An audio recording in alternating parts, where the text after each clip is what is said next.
अभी अभी तो मैंने बच्चों की माँ को वचन दिया था कि आज किसी को शिकायत करने का अवसर ना दूंगा, और अब मैं प्रभु श्री हरि की कल्पना जसोमती रानी के लल्ला में ही करने लगा। ना ना, ये ठीक ना है।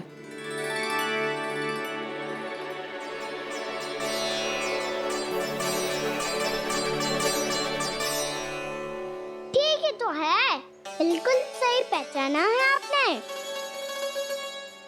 बड़े तो बड़े, अब तो बालक भी हमारा उपहास उड़ाने लगे। मैं आपका उपहास नहीं उड़ाने आया, मैं तो आपके एकादशी के व्रत को पूरा कराने आया हूँ।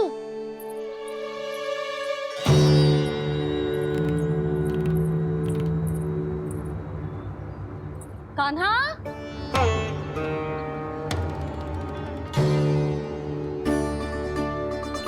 तो ये रे आपकी छड़ी और ये रे मेरी पीठ।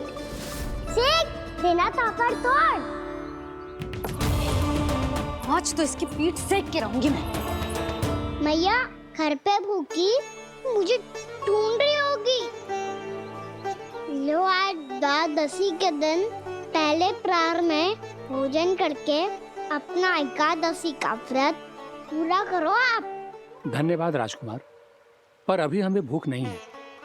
बहुत सारा काम पड़ा है, और अभी थोड़ी ही देर में शंकरी बहन भी अपनी मटकी लेने आती होंगी।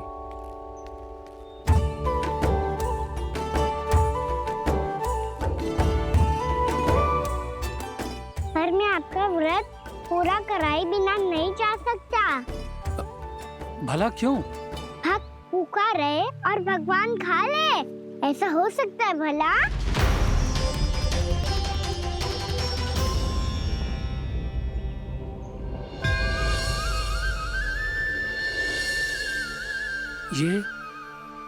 ये कैसा भ्रम हो रहा है मुझे लगता है अपना काम करना चाहिए। द्वादशी के पहले प्रहर में व्रत पूरा करना बहुत आवश्यक होता है, ना तो एकादशी का व्रत भी पूरा ना मानो जातो। इतनी सारी ज्ञान की बातें तुम्हें कैसे पता है लल्ला?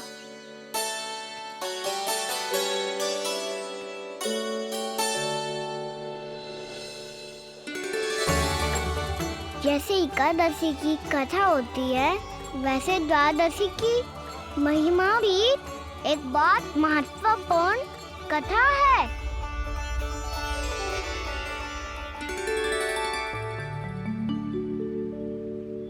कैसी कथा? बिल्कुल सही समय पे आई हो आप, क्योंकि आपको ये कथा आपको अवश्य सुननी चाहिए।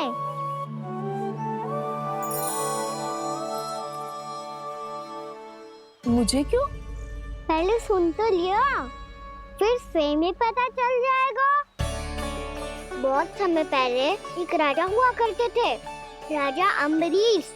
भगवान श्री हरि के बहुत बड़े भक्त थे। ओम नमो नारायणाय। ओम नमो नारायणाय।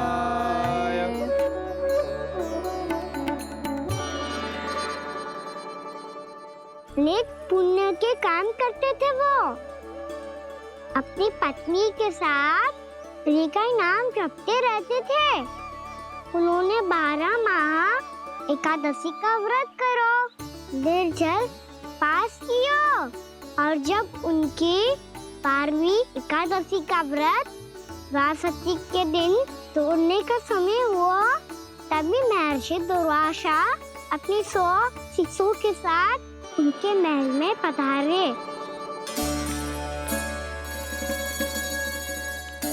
प्रणाम स्वीकार करें महर्षि।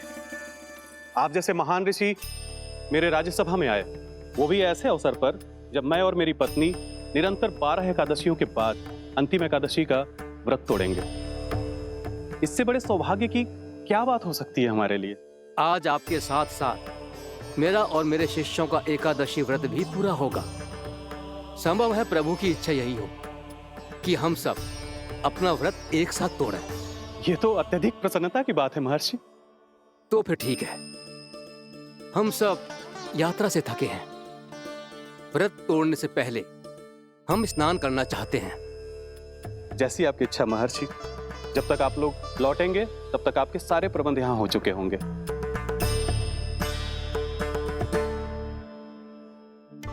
महर्षि दुर्वासा स्नान करने गए थे, पर उन्हें लौटने में विलंब हो रहा था और इधर द्वादशी पर व्रत पूरा करने का मुहूर्त बीता जा रहा था। महाराज अमरीश बड़ी विरगता के साथ महर्षि दुर्वासा के लौटने की प्रतीक्षा कर रहे थे। महाराज, व्रत तोड़ने का मुहूर्त बीता जा रहा है। बस कुछ ही समय बचा है। महर्षि और उनके शिष्यों को लौटने में न जाने कितना समय लग जाएगा। मेरा सुझाव है कि आप मुहूर्त समाप्त होने से पहले व्रत अवश्य तोड़ लें। गुरुदेव, हमने महर्षि दुर्वासा को वचन दिया है कि जब तक वो लौटेंगे नहीं तब तक हम व्रत नहीं तोड़ेंगे। इसीलिए मैं उनके लौटने के बाद ही भोजन ग्रहण करूंगा। पर महाराज, मुहूर्त यदि बीत गया और समय रहते हुए नहीं आए तो महाराज आपका व्रत पूरा नहीं होगा। महाराज, आपको उसका फल नहीं मिलेगा। महाराज, 12 एकादशियों का व्रत व्यर्थ चला जाएगा। किंतु गुरुदेव, यदि मैंने भोजन कर लिया तो ये तो अतिथियों का अपमान होगा। आप उचित कह रहे हैं महाराज। भोजन के लिए उनकी प्रतीक्षा अवश्य कीजिए महाराज। पर मुहूर्त रहते हुए एक तुलसी का पत्ता और जल ग्रहण कर लीजिए। इससे आपका व्रत भी पूरा हो जाएगा और अतिथि का मान भी रह जाएगा। आपका सुझाव अच्छा है गुरुदेव।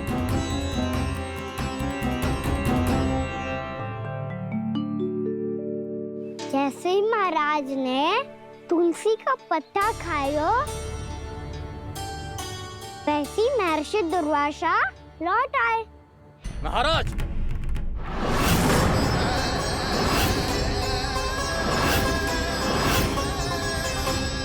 महाराज को उपास तोड़ते देखते बहुत क्रोधित हो गए।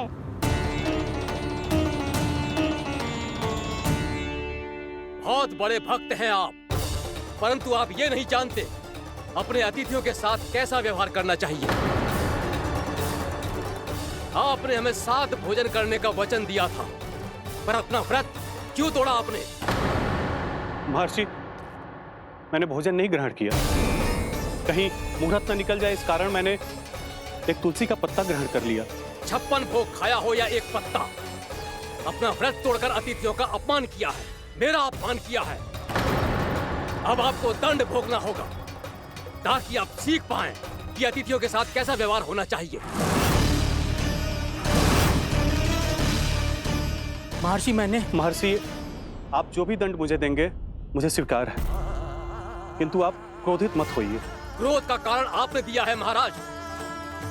एक महर्षि का अपमान करके राक्षसी प्रवृत्ति का परिचय दिया है आपने। इसीलिए अब एक राक्षसी आपको दंड देगी।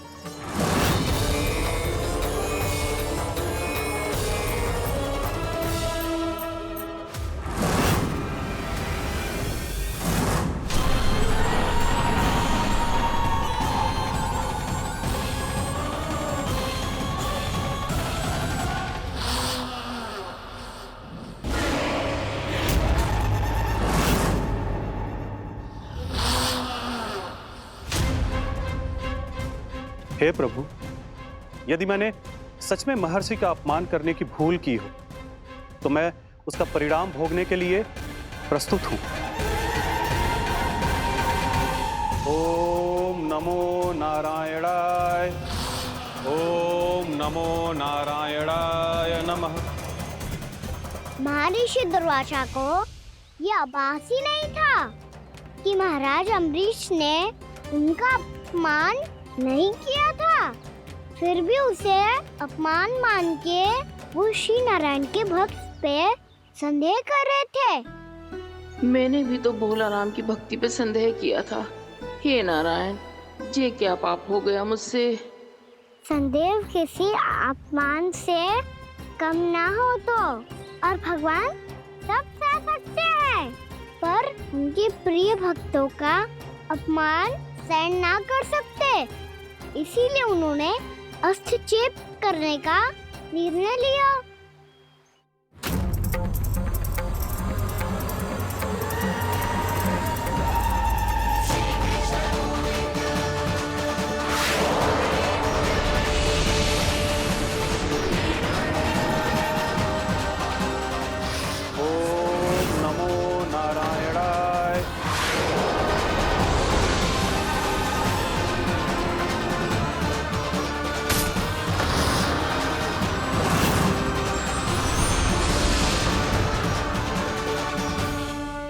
और फिर भगवान का वो सुदर्शन चक्र महर्षि दुर्वासा के पीछे पड़ गया।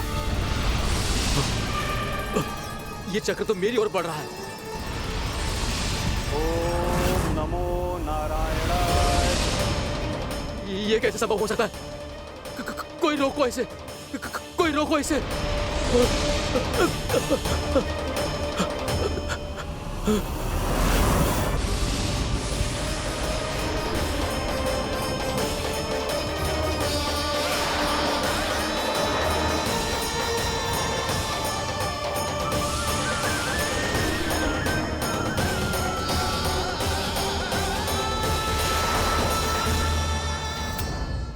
चक्र से अपने प्राण जैसे तैसे बचाते बचाते महर्षि दुर्वासा ब्रह्मलोक जा पहुंचे।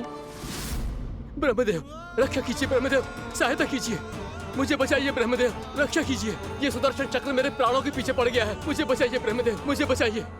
महर्षि, मैं चाहकर भी आपकी सहायता नहीं कर सकता।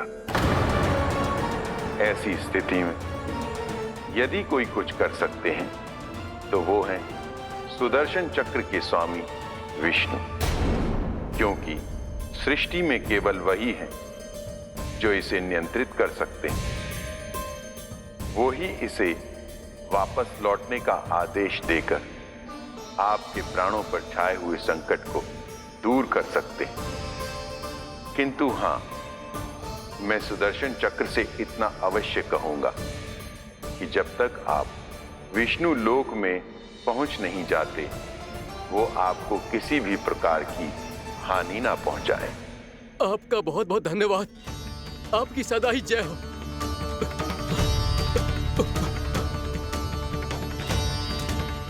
फिर क्या था?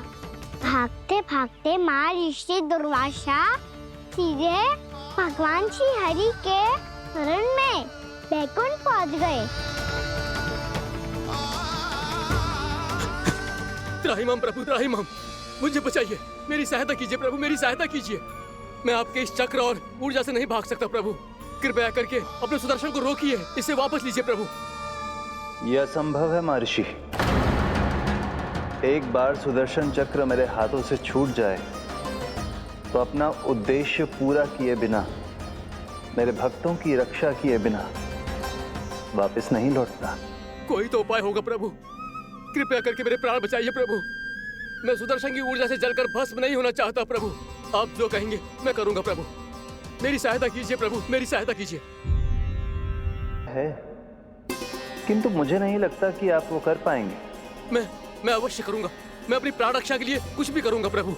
आपने मेरे भक्त राजा अम्बरीश को भक्ति का कर्तव्य निभाने के लिए अपमानित और दंडित किया है महर्षि, पर भक्त की रक्षा करना भगवान का कर्तव्य है।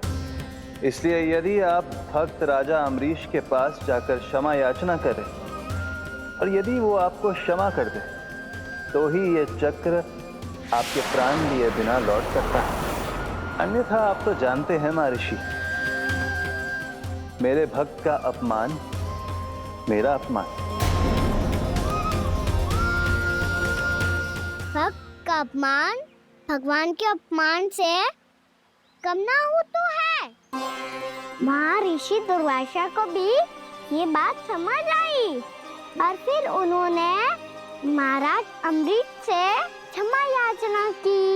महाराज महाराज महाराज महाराज महाराज, मुझे क्षमा करें महाराज, मुझसे बहुत बड़ी भूल हो गई महाराज, मुझसे बहुत बड़ी भूल हो गई महाराज। महर्षि, आप हमारे चरण छुए ये उचित नहीं। महाराज,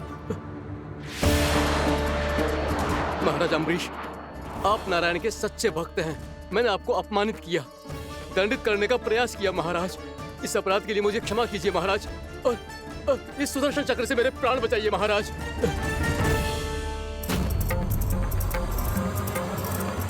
हे महान सुदर्शन, यदि महर्षि के लिए मेरे हृदय में अभी भी वही सम्मान और प्रेम हो जो इनके प्रथम आगमन पे था, तो कृपया आप अपने धाम वापस लौट जाइए।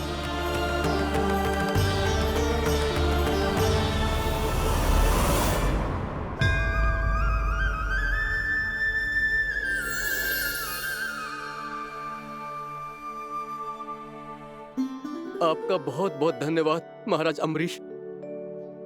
मैं आपको आशीर्वाद देता हूं कि आप देवराज इंद्र के समान शक्तिशाली हों। आपकी कीर्ति का पताका 10 दिशाओं में फहराए। मेरी बस एक ही इच्छा है महर्षि कि मैं आपके साथ अपना उपवास तोड़ सकूं। अवश्य महाराज, हम सब भोजन आपके साथ करेंगे और अपने आप को नारायण की सेवा में अर्पित करके व्रत को पूरा करेंगे, क्योंकि आज जो यहाँ हुआ है उससे सिद्ध हो चुका है कि एकादशी व्रत का फल द्वादशी की सुबह भोजन करने से ही प्राप्त होता है। इस कथा से हमें पता चलता है कि सभी को द्वादशी के सुबह भर पेट भोजन करके एकादशी का व्रत पूरा करना चाहिए। और दूसरी बात, भगवान की सच्ची भक्ति अपमान कभी ना करना चाहिए। उनके साथ सदैव प्रेम से व्यवहार करना चाहिए। यही भगवान को सबसे अधिक प्रिय है। भैया भोलाराम, मैंने भी श्री हरि पे तुम्हारे विश्वास का उपहास उड़ाया था, मुझे क्षमा कर दो। ना ना, आप क्षमा मांगकर मुझे लज्जित मत करो। आप तो मेरी बहन जैसी हैं। जब महर्षि दुर्वासा जैसे महान ऋषि को भी प्रभु के भक्त से क्षमा मांगनी पड़ी, तो मैं तो बहुत ही तुच्छ हूँ। मुझे आपकी किसी भी बात का बुरा ना लगा। पर पता है प्रभु को कौन सी बात कब बुरा रखता है? कौन सी बात? जब उनका भक्त भूखा रहे, समय पे अपना व्रत पूरा ना करे। और जैसा कि आप सभी ने अभी कथा से सीखो है, एकादशी के व्रत को द्वादशी की सुबह अवश्य पूरा करना चाहिए। अब आप जाओ, अपना व्रत पूरा करो।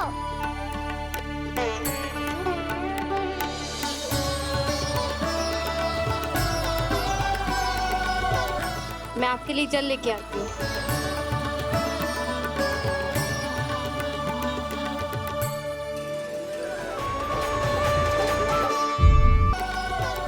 मैं आपके लिए जल लेके आती हूँ।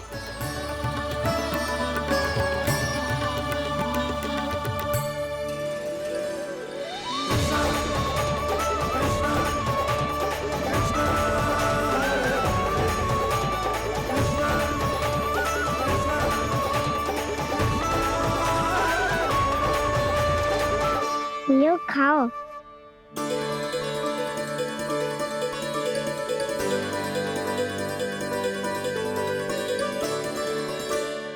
कान्हा,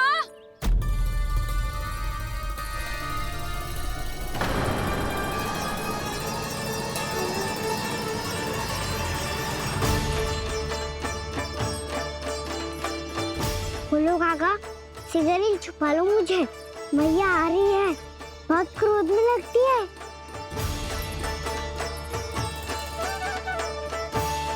आज तो बहुत दंड मिलेगा।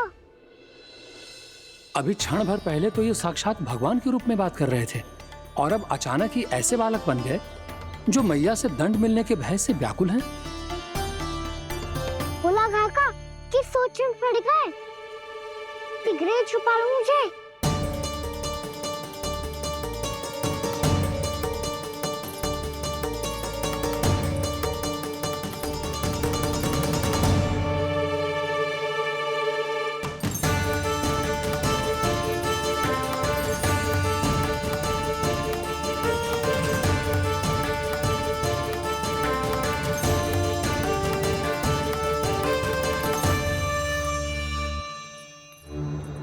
भोलानाथ जी, कान्हा को देखो है क्या?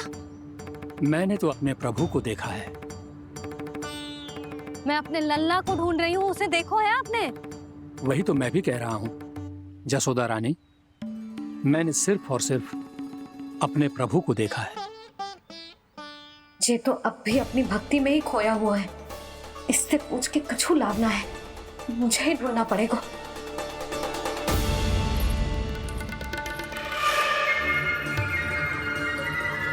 बच गए। संकरी मौसी, कान्हा को देखो है क्या कहीं?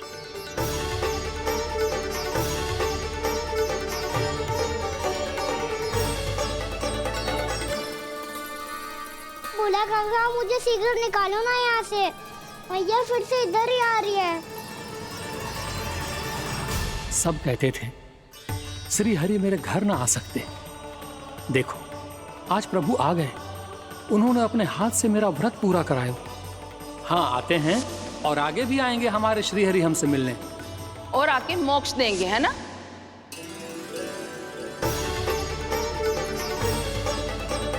शीघ्र निकालो ना भोला काका, भैया आ रही है। मैं ना निकालूं? क्यों? मेरा अर्थ है मैं निकालूंगा, अवश्य निकालूंगा, पर तब तक नहीं निकालूंगा जब तक आप मेरी सारी बातें मान नहीं लेते हैं। कौन सी बात?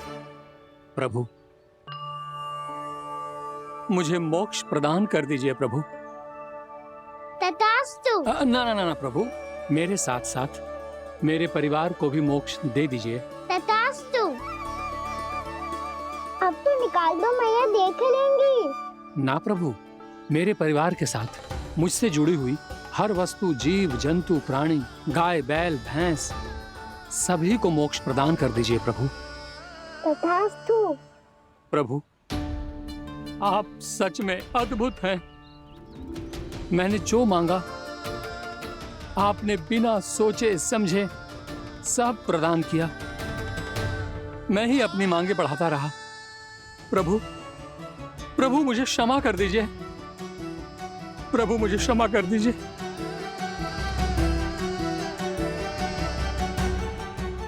आइए प्रभु।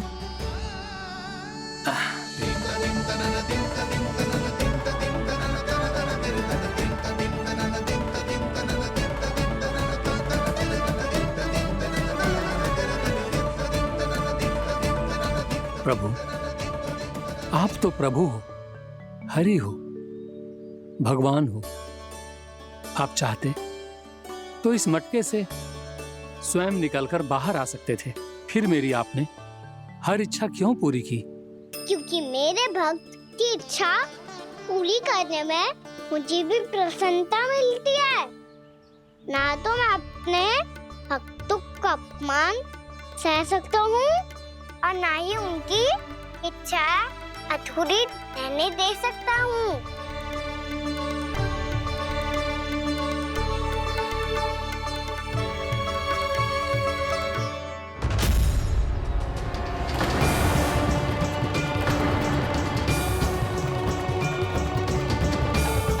क्या कही थी तूने? हाँ, कि तू फिर से छल ना करेगा। फिर मुझे बिना बताए घर से बाहर कैसे निकलो? क्षमा करना मैया, पर जो आपने सिखाया था मैंने तो उसी का ही पालन करो है। फिर से चतुराई कर रहे हो है ना? हाँ? आप ही ने तो कही थी ना, यदि कछु करने से किसी को हानि ना पहुंचती हो या फिर किसी अच्छे कार्य में सहायता हो रही हो तो आज्ञा लेने की आवश्यकता ना होती। यदि तेरे कछु करने से किसी और की कोई हानि ना हो रही हो या किसी के अच्छे कार्य में सहायता हो रही हो तो मुझसे आज्ञा लेने की आवश्यकता ना है। तो किस अच्छे कार्य के लिए आया है यहाँ? द्वादशी के सुबह एकादशी का व्रत खोल के पूजन करा जाता है। ये बात ना तो भोला काका को पता थी, ना शंकरी मासी को और ना ही किसी और को। और तुझे पता थी? हाँ, मेरी मैया ने बहुत अच्छे से सिखाया है मुझे।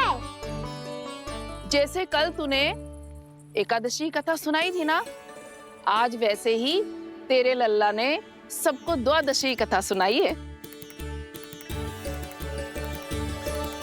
सच्ची यशोदा रानी जी, इसने तो हमारी आंखें ही खोल दी। और भाभी सच तो ये है कि मुझे भी ना पता था कि ये इतना बड़ा ज्ञानी है और इतना अधिक समझदार।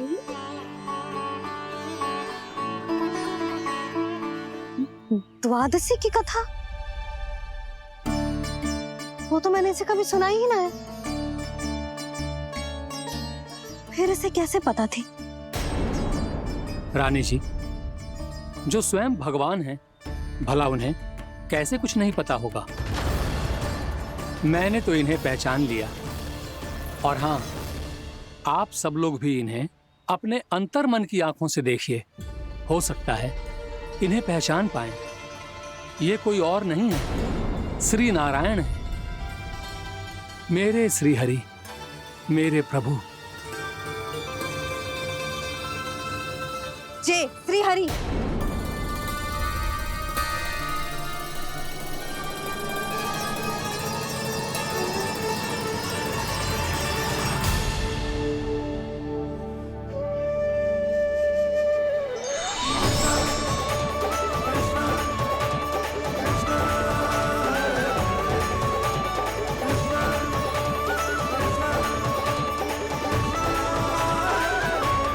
ये क्या कर दिया भोला? जिस रास्ते को मैंने इतनी कठिनाई से बचा के रखा था, सबके सामने उसे उजागर कर दिया तुमने।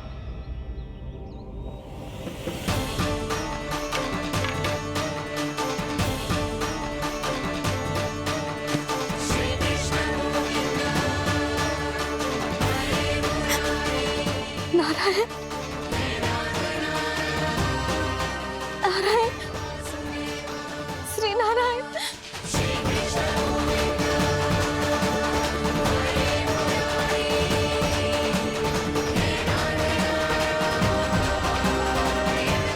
श्री नारायण।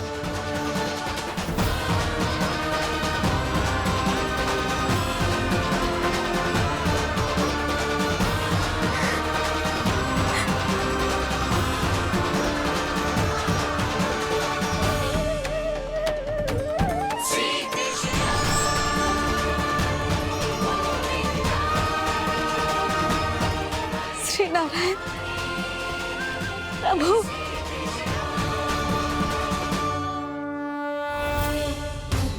जिस रास्ते को इतने जत्न से संभाल के रखा था, आज वो सबके सामने खुल गया।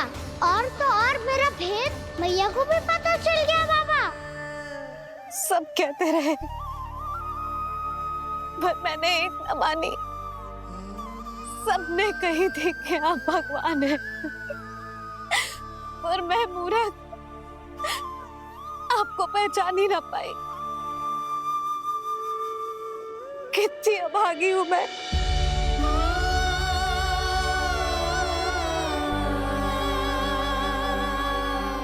जिस मुंह से मुझे आपकी महिमा गानी चाहिए थी, उसी मुंह से मैंने आपको डांटा है।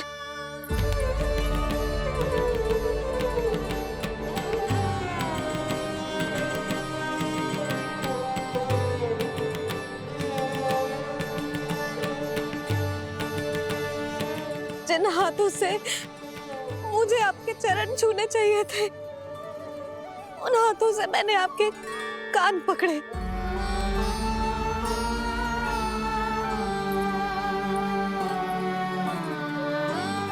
मुझे तो आपकी सेवा करनी चाहिए थी प्रभु, और मैंने आपको दंड दियो, आपको घर से बांध दियो।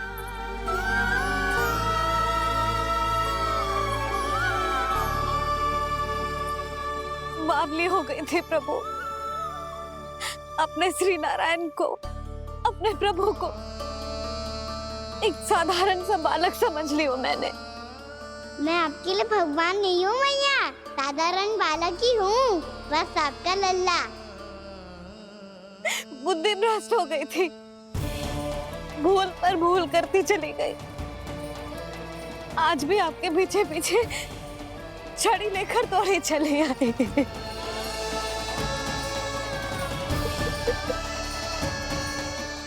अपने आप को दोष मत दो मैया, आपके ममता के लिए तो जन्म लिया है मैंने। हमारा से मन बदलने मत दो, मेरे लिए वही पुरानी भैया बनी रहो आप, और मुझे रहने दो आपका वही नटखट लल्ला। मुझे क्षमा कर दो प्रभु, मुझे क्षमा कर दो। बाबा ये कैसा अंत हो गया आज?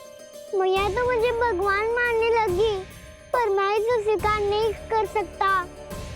अभी नहीं बाबा, इतनी शीघ्र नहीं। आप ऐसे खड़े क्यों बाबा? कुछ ऐसा करो ना कि मैया फिर से मेरे मैया बन जाए। उनकी दृष्टि में भक्ति नहीं, ममता चाहिए मुझे। कान्हा, मेरे सामर्थ्य में हो तो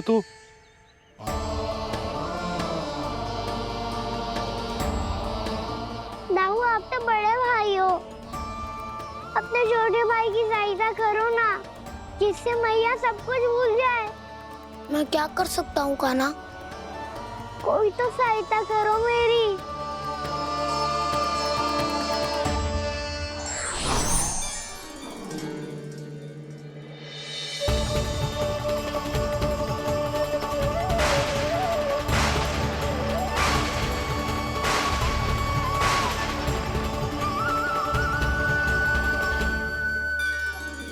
अपने आप को संभालिए प्रभु।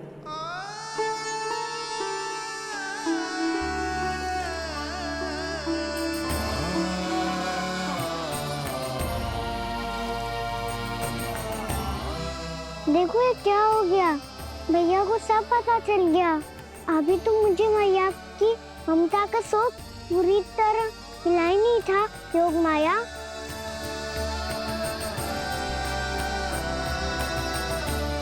मेरी सहायता करो ना। कितनी अद्भुत है ममता की शक्ति। भगवान को भी एक साधारण बालक बना देती है।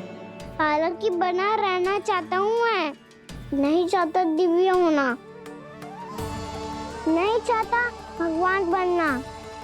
बस मैया की गोद में रहकर ममता की रस से सेम को भिगोना चाहता हूँ। इनकी डांट फटकार का सुख पाना चाहता हूँ। कुछ भी करे योग माया, पर इन सबको भुला दो मेरा सत्य।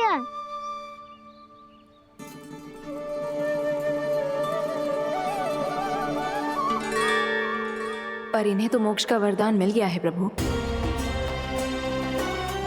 इसलिए इनके लिए समय की गति को लौटा पाना संभव नहीं होगा। प्रभु, अब मुझे ये सब भूलने की कोई आवश्यकता नहीं है। मुझसे जो त्रुटि हुई है अब वो दोबारा कभी नहीं होगी, और आज के बाद आपका ये सत्य मैं किसी को नहीं बताऊंगा प्रभु, क्योंकि मुझे पता चल गया है कि आपका यशोमती मैया के लल्ला बने रहना कितना आवश्यक है।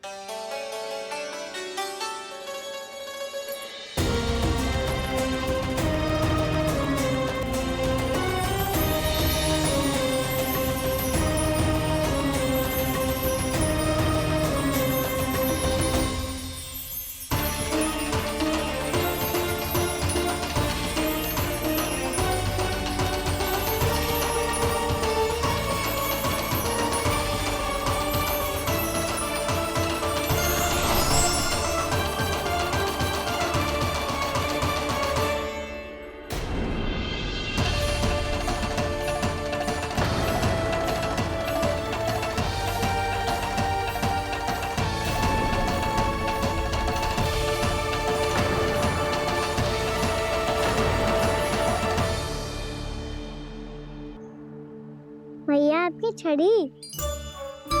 पहले चुपके से भाग जातो है, फिर स्वयं ही छड़ी में पकड़ा रोए हैं? नटखट कहीं का। हंसी आ रही है? अरे किस बात पे इतनी हंसी आ रही है रे? हाँ?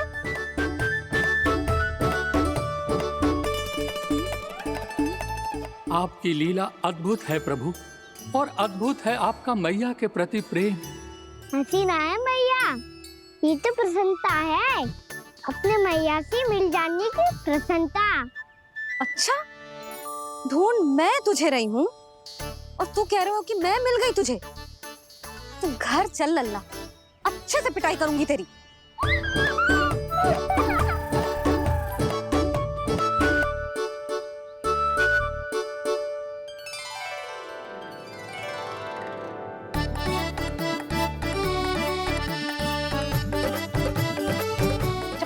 से गाल लाल होंगे ना तेरे, तब हंसी बंद होगी तेरी।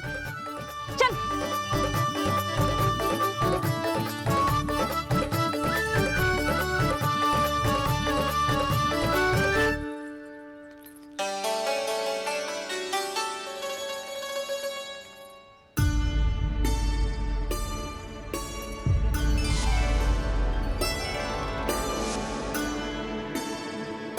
लगता है भैया की और चतन स्मृति वापस आ रही है।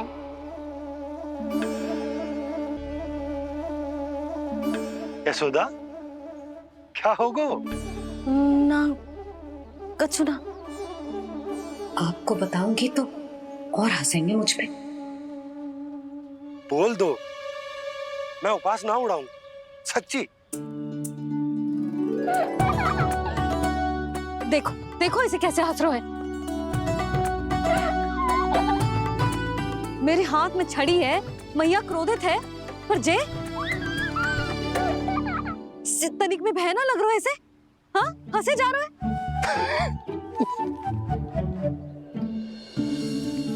दोनों बाबा लल्ला एक जैसे हो।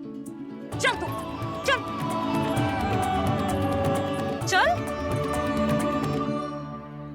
दाऊ, आप तो बड़े भाई हो, अपने छोटे भाई की सहायता करो ना, जिससे मैया सब कुछ भूल जाए। सुबल, तू कच्चू खा क्यों ना रहो है?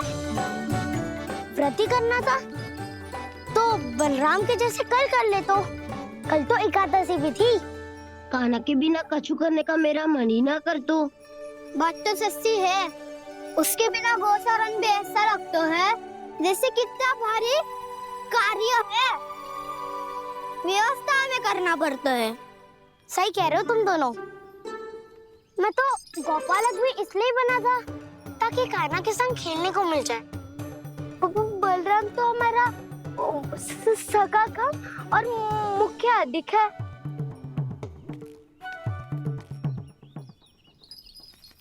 रुक जाओ, तुम सब कुछ देर विश्राम कर सकते हो।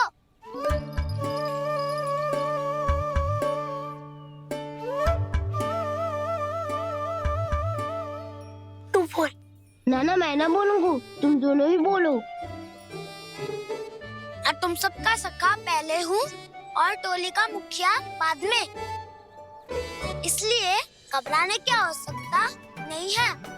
जो भी बात है बिना हिचक बता सकते हो मुझे। तो फिर कुछ ऐसा करो ना कि कान्हा फिर से हमारे साथ गोचारण करने के लिए आने लगे।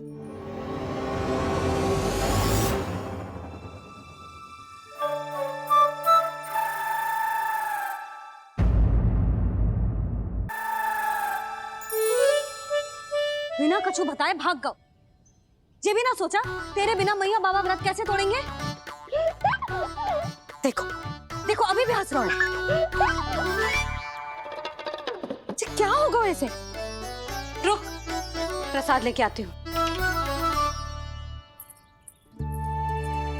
क्षमा कर दो मैया, पर जैसा आपके लिए मैं हूँ वैसे ही मेरे लिए मेरे भक्त, इसीलिए भोला राम का व्रत तोड़वाने जाना आवश्यक था।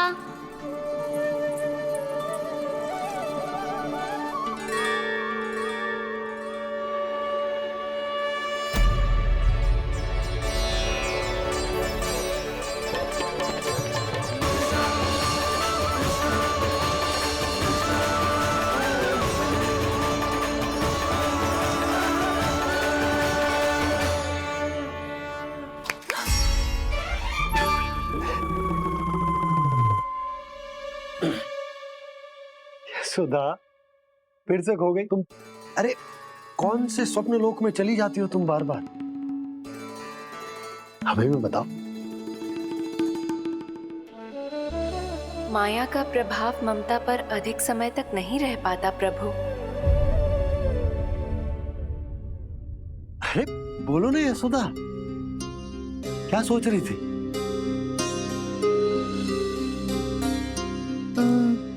मैंने ना श्री नारायण को देखो है। हाँ तो वो तो मैं भी देख रहा हूँ, यही तो है हमारे सामने। ये वाले ना तो मैंने साक्षात श्री नारायण को देखो है, वो भी अपने कान्हा के भीतर देखो। कान्हा के भीतर?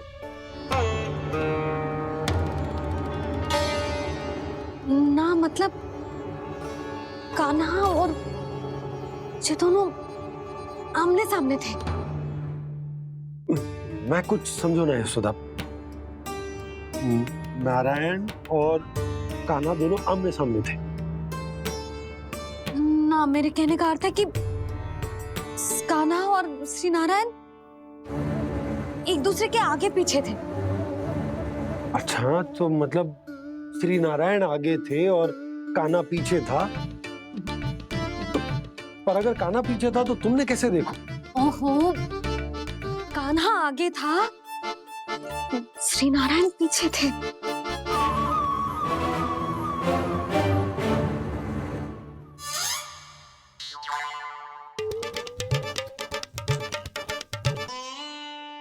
यशोदा, एक बार फिर से सोचकर बताओ कि नारायण आगे थे या कान्हा आगे था?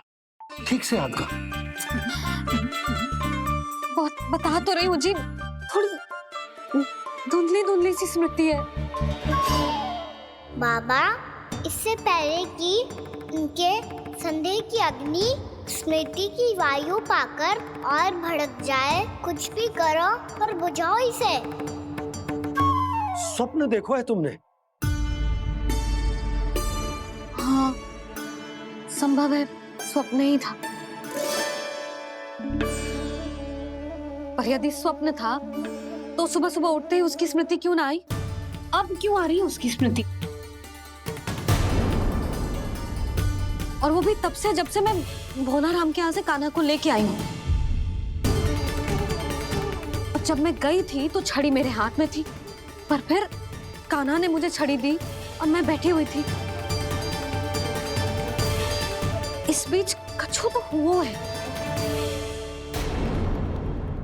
भैया की और चेतन स्मृति वापस आ रही है। अब मुझे ही कुछ करना होगा। मुझे लगता है जी, जब मैं वहाँ गई ना, भैया व्रत पूरा करने का सुबह मुहूर्त निकल जाएगा और अब तो भूख भी बहुत तीव्र लग रही है। हे नारायण, मैं तो भूल ही गई कि लल्ला भी तो कल से भूखा है।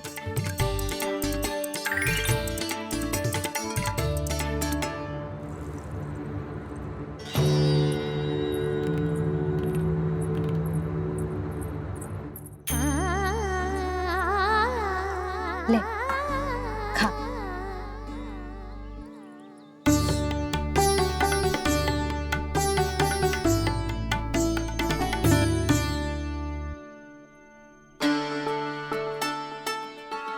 संतान की चिंता में सब कुछ भुला दे, ऐसी ही होती है ममता। और कान्हा को अच्छे से पता है कि इसको लाभ कैसे उठाना है। हाँ बाबा, लाभ ना, मैं तो मैया की ममता का आनंद उठाना चाहता हूँ, जितना संभव है उससे भी अधिक।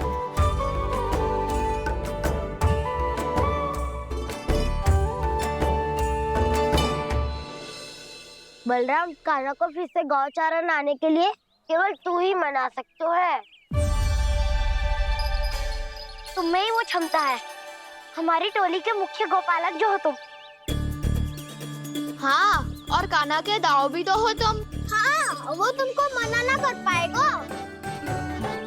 तुझे छोटा होने के नाते तुम्हारे आदेश का पालन तो करना ही चाहिए कान्हा को।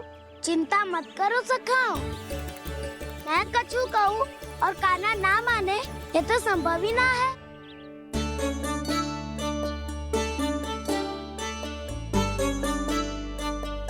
आज जो हुआ ना जाने और कितने समय तक मेरा सत्य आपसे छिपा रह पाएगा, इसीलिए आपसे अधिक से अधिक समय मैं आपके साथ ही बिताऊंगा।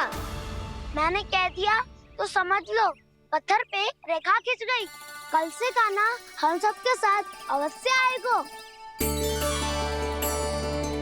अपना सारा समय हमारे साथ बिताएगा वो।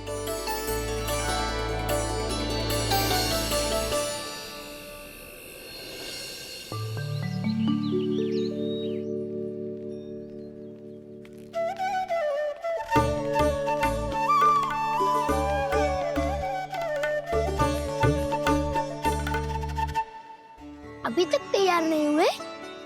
तैयार? गौचारण के लिए चलना है ना, तुम्हें लेने आया हूँ। नाना दाऊ, मैं ना चल सकता, मुझे आज्ञा ना है। वो तो माखन चोरी के लिए भी नहीं थी। उस दिन जो बकासुर के सामने चले गए थे तुम, तभी तो नहीं थी आज्ञा। इसलिए आज्ञा का बहाना मत ही बनाओ ना। बहाना नहीं दाऊ, मैं तो सच्ची कह रहा हूँ। मैया को फिर से दुखी ना कर सकते हो और हम सबको दुखी कर सकते हो तुम। आज मैं तुम्हारी एक ना सुनूंगा काना। घर पे रहते हुए कितने सप्ताह हो गए तुम्हें? तुम गोपालक हो काना, गोपालन करना तुम्हारा दायित्व है। आज तुम्हें हमारे साथ चलना ही पड़ेगा। ना दाऊ, मैं ना चल पाऊंगा। बोल रहा, तुम तो कह रहे थे कि काना तुम्हारी हर बात मानता है, पर इसने तो बड़े भाई का अनादर कर दिया। रुक जाओ काना, सत्य बताओ, तुम छोटी माँ के कारण वन नहीं चल रहे हो या अब तुम्हें हमारे साथ रहना ही अच्छा नहीं लगता? कहीं ऐसा तो नहीं गौचारण में तुम्हारी रुचि समाप्त हो गई हो? ना दाऊ, ऐसा कछु ना है। मुझे गौचारण ही बात प्रिय है और आप सबका साथ भी। तो फिर वन चलने में क्या समस्या है तुम्हें? अपने दाऊ की बात मान लो और चलो चुपचाप। मैंने सबको वचन दिया है कि तुम हम सबके साथ चलोगे। पर दाऊ, मैंने भैया को भी वचन दिया है कि मैं नहीं जाऊंगा। इसका अर्थ है कि मेरे वचन का कोई मूल नहीं है। मैं तुमसे बड़ा हूँ काना, तुम्हें मेरी आज्ञा माननी चाहिए। मुझे भी तो वचन दिया था तुमने। दाऊ, आप समझ क्यों आ रहे? मैंने कहा ना, मैं नहीं जा सकता। रुक जाओ काना।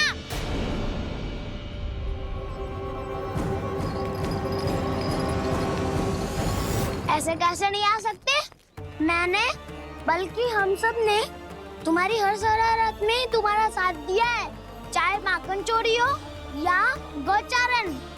और अब तुम अपने दाऊ को ही पीठ दिखा के जा रहे हो। दाऊ, मैं आपका बहुत सम्मान करता हूँ, पर मैंने कहा ना, मैं नहीं जा सकता। मुझे मेरी मैया के साथ ही रहना है। तो फिर तुम्हारे लिए मैं यही महत्वपूर्ण है। दाऊ नहीं, सखा नहीं, गयाऊ भी नहीं। कान्हा ने तो तुम्हारी बात मानने से मना कर दिया बलराम। लग तो है सच्चो भाई ना है। जानते हो इससे क्या सिद्ध होता है कान्हा? कि तुम छोटी माँ के पुत्र नहीं हो, कि तुम छोटी माँ के पुत्र नहीं हो। दाऊ, ये क्या कह रहे हो आप? और नहीं तो क्या, तुम उनके वास्तविक पुत्र होते तो अपने दाऊ की आज्ञा कभी नहीं टालते। ऐसा मत ही कहो दाऊ, मैं अपनी मैया का ही लल्ला हूँ। मुझे तो लगता है छोटी माँ हाथ से ग्रह करके लाई है तुम्हें। आप ऐसा क्यों बोल रहे हो दाऊ? क्योंकि मैं वो सत्य देख रहा हूँ जो तुम नहीं देख पा रहे हो। छोटी माँ और छोटे पापा दोनों गोरे हैं और तुम अपना रंग देख लो, स्वयं विचार कर लो। जी तो मैंने भी सोचा था, बस बोला नहीं। हाँ तो क्या हुआ, मेरी त्वचा का रंग अलग है, मैं उन्हीं का ही लल्ला हूँ। बस धूप में तुम सबके साथ इतना खेला हूँ कि मेरी त्वचा का रंग बदल को है। बड़बोली बात मत ही कर कान्हा, स्वयं को बचाने के लिए हम पर दोष लगा रहे है। सत्य तो ये है कि तेरी त्वचा सदैव से ऐसी थी कान्हा। लग तो है ये कि बलराम सही कह रहा है। इसका अर्थ है कि सस्ते में नन काका यशोदा काकी इसके हाथ से ग्रेट करके आए हैं। बालक हाथ में थोड़ी ना मिलता है। हमारे घर में जो बछड़ा है उसको तो मेरे बाबा हाथ से ही लाए थे, पर मुझे हाथ से कोई ना लाया है। मैं अपनी मैया का ही लल्ला हूँ, यशोमती मैया का नंदलाला ही हूँ मैं। तुम्हें वन चलना है तो चलो या फिर मत चलो, पर छोटी माँ और छोटे बाबा का लल्ला होने का स्वांग करने की कोई आवश्यकता नहीं है।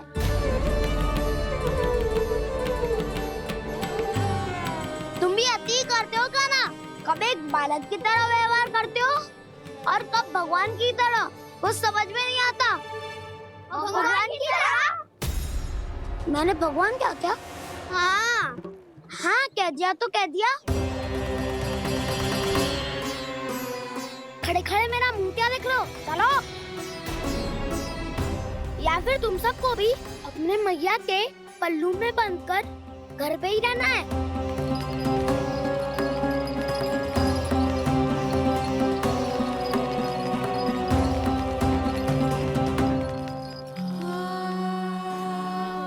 जानते हो इससे क्या सिद्ध होता है कान्हा? कि तुम छोटी माँ के पुत्र नहीं हो, कि तुम छोटी माँ के पुत्र नहीं हो।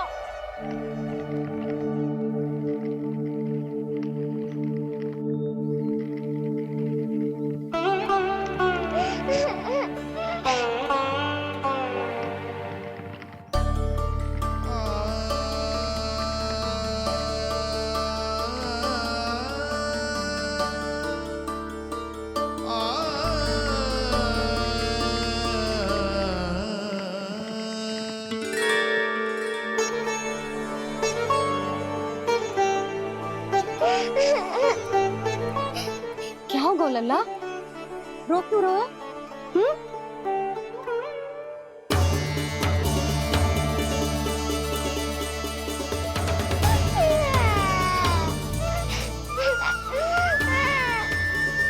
अरे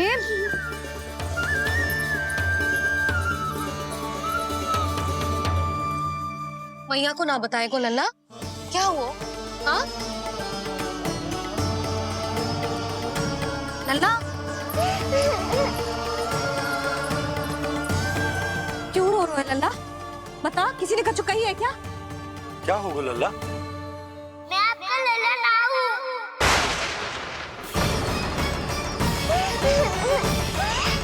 ऐसा क्यों कह रहे हो तू? क्या होगा? आपका भी लल्ला ना हूँ मैं।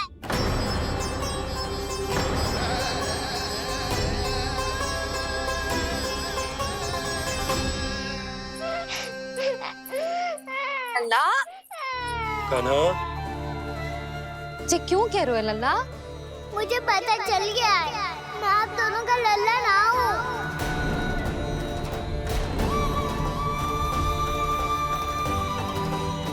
कुछ भी उल्टा सीधा बोल रहे हो, तू मेरा ही लल्ला है। ना आप मुझे हाथ से गिरा करके लाई हो।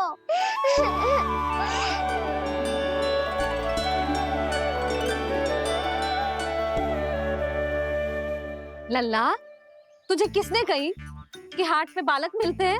मिलते हैं, पूरी गैया का बालक भी तो हाट से ही आयो है। अच्छा, क्षण भर के लिए मान लिया कि हाट में बालक मिलते हैं, पर तुझे कैसे पता चला कि तुझे हाट से ही लेके आए हैं? मेरा रंग देखो और फिर अपना हाथ देखो। मैं रात के अंधेरा जैसा हूँ और आप दिल की उजाली जैसी। पापा का रंग भी आप जैसा ही है, बस मैं ही बावला हूँ।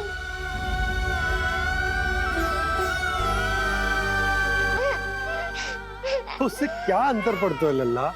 पर तो मैं तभी तो दाऊ अन्य सभी सुखाओ ने ऐसा कहा। इस बात पर ध्यान मत ही दे। माँ की ममता और बाबा का स्नेह, इसका कोई रंग ना हो तो है लल्ला। तो फिर आप ही बताओ, भैया क्यों गोरी और मैं क्यों काला?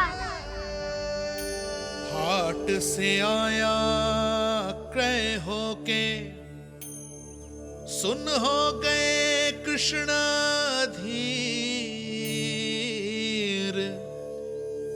मैया गोरी बाबा गोरे। लल्ला, मैं क्यों तू चल मेरे साथ, अभी सिद्ध हो जाएगा कि तू मेरा ही लल्ला है। चल।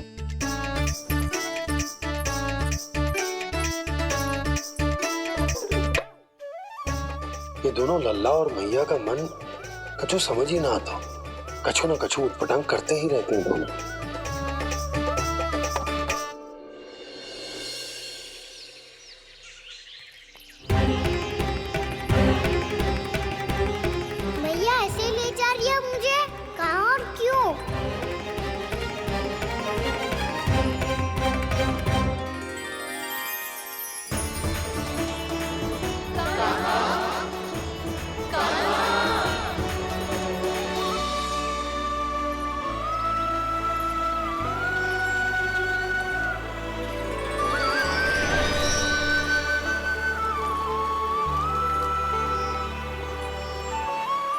खाना आए हैं, कितने दिनों के बाद खाना आए हैं।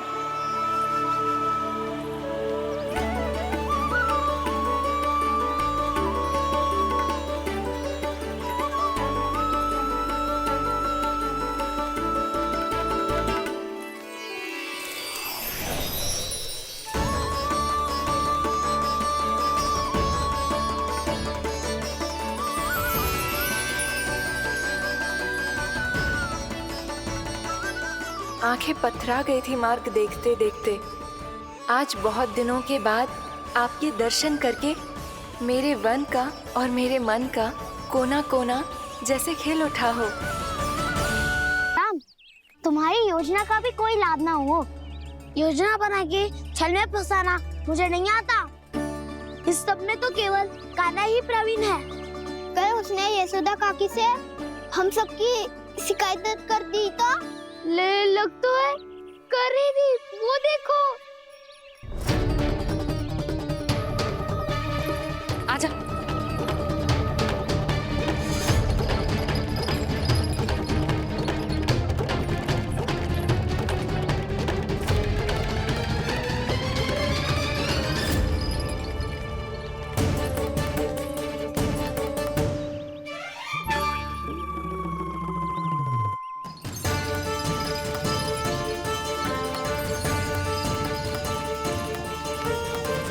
बलराम, बलराम,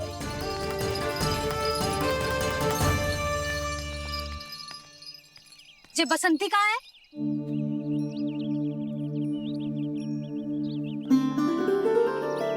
ये देख बसंती, हाँ, और उसका लल्ला वो गोपी।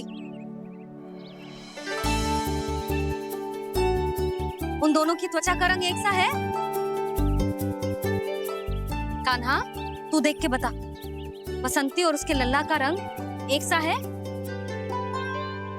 और ये देख डमरू, इसका जन्म तो तेरे सामने हुआ था ना? हाँ, और उसकी मैया गोमती। इन दोनों की त्वचा का मिलान कर, एक सा रंग है?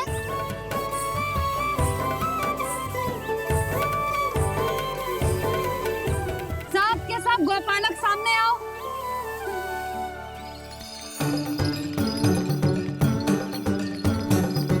अब तुम सब भी देख के बताओ, दोनों की त्वचा एक जैसी है या रंग अलग अलग है?